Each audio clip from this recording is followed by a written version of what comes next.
guys, welcome to my channel. My name is Miracle, me for short. So our next video is from Officer Tansom. Yeah. Wow, and if the first time see my video face, you're welcome. And the returning viewers, oh my god, you guys are the real MVPs. Thank you, thank you, thank you, thank you. Wow, let's kick off and watch how this video goes. He said Vivek Ramaswamy touches entire Republican debate. Wow. Debate stage. Let's check it out.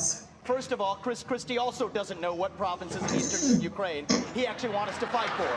Chris, your version of foreign policy experience was closing a bridge from New Jersey to New York. Yeah. So do everybody a favor, just walk yourself off that stage, enjoy a nice meal, and get the hell out of this race. He did it again. He's so bold. Is his boldness for me?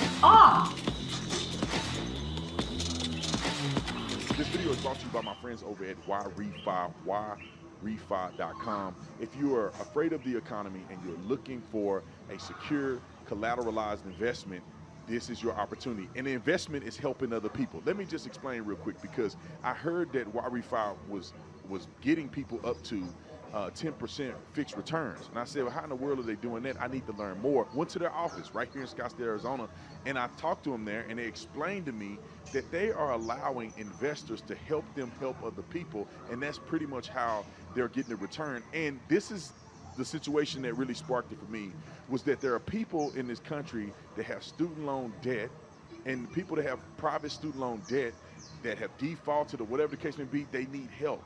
And that's where the investors come in, and there's a system in the way that they do it, and it helps everybody all the way around. And I love doing investment opportunities that bless other people, not just to put money in my pocket or whatever the case may be, but can actually make a difference in other people's lives. So make sure you go to investYRefi.com. That's invest, the letter Y, REFY.com. InvestYRefi.com, or call the number 888-YRefi-24. That's 888-YRefi-24. And make sure you tell them Officer Tatum sent you. Like, subscribe to the channel, hit the bell to get notifications anytime I go live, make a video. Make sure you still subscribe to this channel, like this video, comment on this video, share this video. Let's get into this. Ladies and gentlemen, and late ties, let's talk about the debate. Now, I wasn't going to watch the debate because I feel like it's a debate of losers debating who's going to lose the worst. But I say it is important that we hear the facts that are coming out of the mouths of the candidates who are running, because then you can see the perception of the Republican Party from all ends. And I'll say that to say, people are backing Nikki Haley. What are they backing Nikki Haley for? What is she saying? And therefore, we can tell what their motives are through Nikki Haley. What is Ron DeSantis doing, and who is he in the Republican Party? Therefore, we can tell the angle of the Republican Party in the direction of Ron DeSantis through Ron DeSantis and Vivek and Chris Krispy Kremes. But watching the debate led me to believe that Ramaswamy did it again. I think that Ramaswamy, you gotta cut this part. I can't think of it here. Ron DeSantis. We know that Ron DeSantis always is pretty solid. Vivek Ramaswamy. Ramaswamy does it again because I feel like that he's uncensored, and he's calling out these people who are complete whack jobs, and they're lying to us, and they're all fake and feckless, just like she is. I don't think she's a real person. She's a political pundit. She's a political talking head. She says the things that the people that pay her want her to say to try to project a certain image onto the Republican Party and for this country. But I don't believe it, I don't buy it, and I don't think she's the right person for us. Don't listen to me, listen to Vivek. Ukraine, if I may. So foreign policy experience is not the same as foreign policy wisdom. I want everybody at home to know that I was the first person to say we need a reasonable peace deal in Ukraine. Now a lot of the neocons are quietly coming along to that position, with the exceptions of Nikki Haley and Joe Biden, who still support this, what I believe is pointless war in Ukraine. And I think those with foreign policy experience, one thing that Joe Biden and Nikki Haley have in common is that neither of them could even state for you 3 provinces in eastern Ukraine that they want to send our troops to actually fight for. Look at that. This is what I want people to understand. These people have, I mean, she has no idea what the hell the needs of those provinces are. We have to send our sons and daughters and our troops and our military equipment to go fight it. So Wow. I love his Dang, why she look like that? confidence, the way he's She was talking. looking like, oh The way my he's talking God, I about hope, Nikki that and we Joe actually Joe answer the Biden. question of these Wow. provinces. I And did have you no see the idea way talking Nikki about was how do I looking? avoid this? They've been selling you that somebody had a cup of coffee stint at the UN and then makes $8 million after, has real foreign policy experience. It takes an outsider to see this through. Look at the blank expression. She doesn't know the names of the provinces that she wants to actually fight for. And there's her puppet masters right there.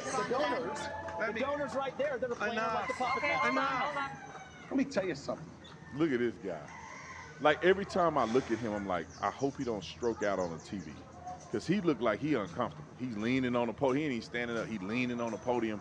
And he got he's just a very emotional dude. I think his testosterone is low. So he's lashing out on people.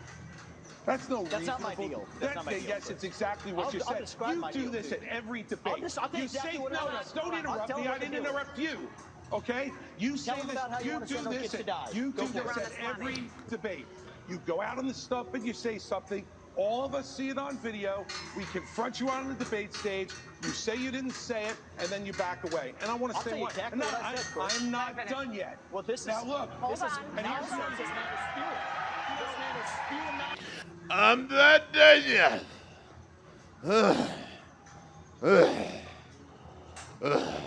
That's what Chris Krispy Kreme looked like to me. I don't know how people respect him. Like, I'm not trying to really make fun of him. Of course, I'm doing it in jest and because I want this to be a comedic relief to some degree as well. But he is annoying, though. Let me tell you something. This is the fourth debate that you would be voted in the first 20 minutes as the most obnoxious blowhard in America. So shut up for a little while. I'm gonna respond to that. So he just said Vivek Ramaswamy will become the most obnoxious blowhard in America. So he just decided to call him a name and disparage his character. And then he says this. Your version of We're gonna let you respond to that. We're gonna let you respond to that. Let him finish. I want to say something else. We're now 25 minutes into this debate, and he has insulted Nikki Haley's basic intelligence, not her positions, her basic intelligence. She doesn't know regions. She wouldn't be able to find. Who cares? You're in a debate, Krispy Kreme. You're in a debate, brother. Why are you simping for Nikki Haley, bro? What are you even talking about? I hate this fake political, we're on the same team type stuff. I hate when they do this. DeSantis didn't do this. Vivek didn't do this, but now Krispy Kreme's is doing it. Because he's Captain Save-A-Woman. Something on a map that his 3-year-old could find. Look, if you want to disagree on issues, that's fine. And Nikki and I disagree on some issues. But I'll tell you this, I've known her for 12 years, which is longer than he's even started to vote in a Republican primary. So first of all, I think we just learned something from Chris Christie. We learned three things.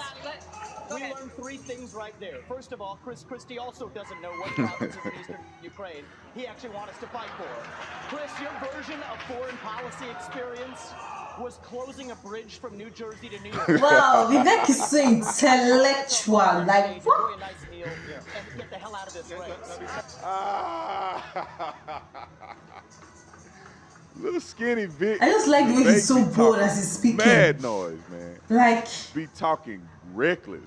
and he But has he's solid, right, though. solid points. He makes solid He points. on point though, talking reckless, on point. Comes to Nikki, I think if you're going to actually send your sons and daughters to go While die you in somebody weren't else's voting, war, while you better, weren't excuse voting. me, Chris, I'm speaking, and I'm not done yet. I haven't you had heard your the chance, time when you aren't and we're going to be speaking. done. So listen up to this: is if these people want to send your sons and daughters to go die in Ukraine, they've been arguing for it for a year.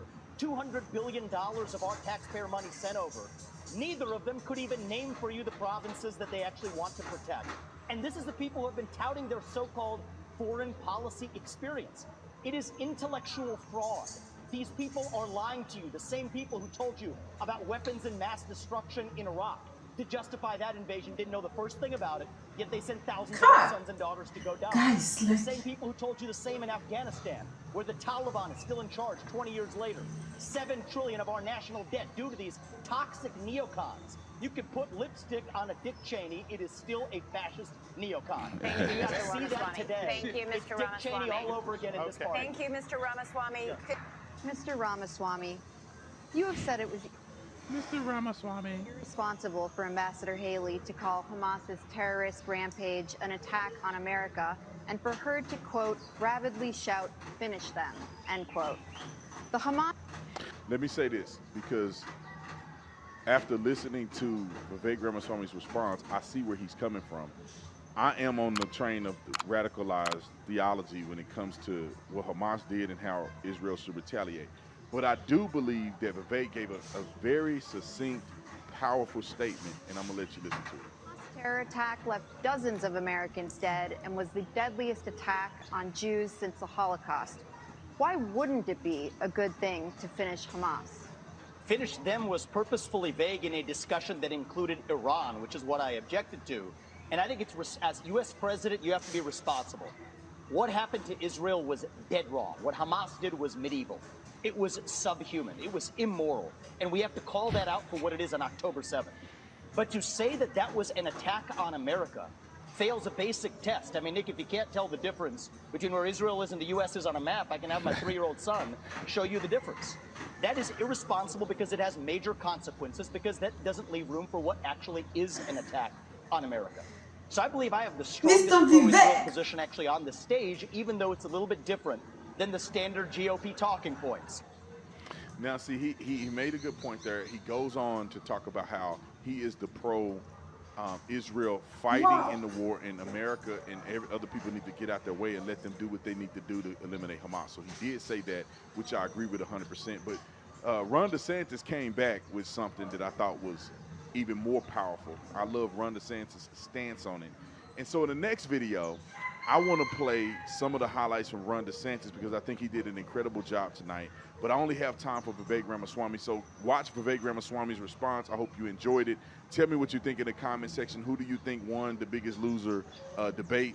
And if Donald Trump wasn't in the race, who would you vote for president? So tomorrow, we're going to try to make a video with Ron DeSantis highlights, and we're going to talk about Ron DeSantis and kind of highlight that as well. I think Nikki Haley and Chris Krispy Kreme. Wow, guys, I just saw the way Vivek Ramaswamy was just answering, was just talking. Do you see the way he was even talking to Nikki? And Nikki was just quiet. She was just dumbfounded. She didn't even know what to even say, like, and she was like speechless. I just loved. It's like, how am I sure he's just exposing the fraud in the party, and the way he's saying it, he's very, I love the way he's so bold, like, gosh. And I just love the way he answered. Was it Joe Biden that said that if you don't know any place in the man, that he can get his 3-year-old son to come and show them, like, Vivek Ramaswamy is just so intelligent. Let me know, who would you want to rule America? Is it Donald Trump? If Donald Trump wasn't contested, is it Vivek or Joe Biden or Nikki or any of them? Who do you want to choose as your 2024 president? And I just love the way Vivek, because he never stumbles. It just flows naturally from him. Like I just love it. The aura he carries, the charisma. Oh God. It's just too much. And the way he's answering for himself, the way he's on point, talking like he's nobody puppet. Wow. Let me know your thoughts in the comment section. Like, watch, and subscribe to my channel, and have a nice day ahead. Bye bye.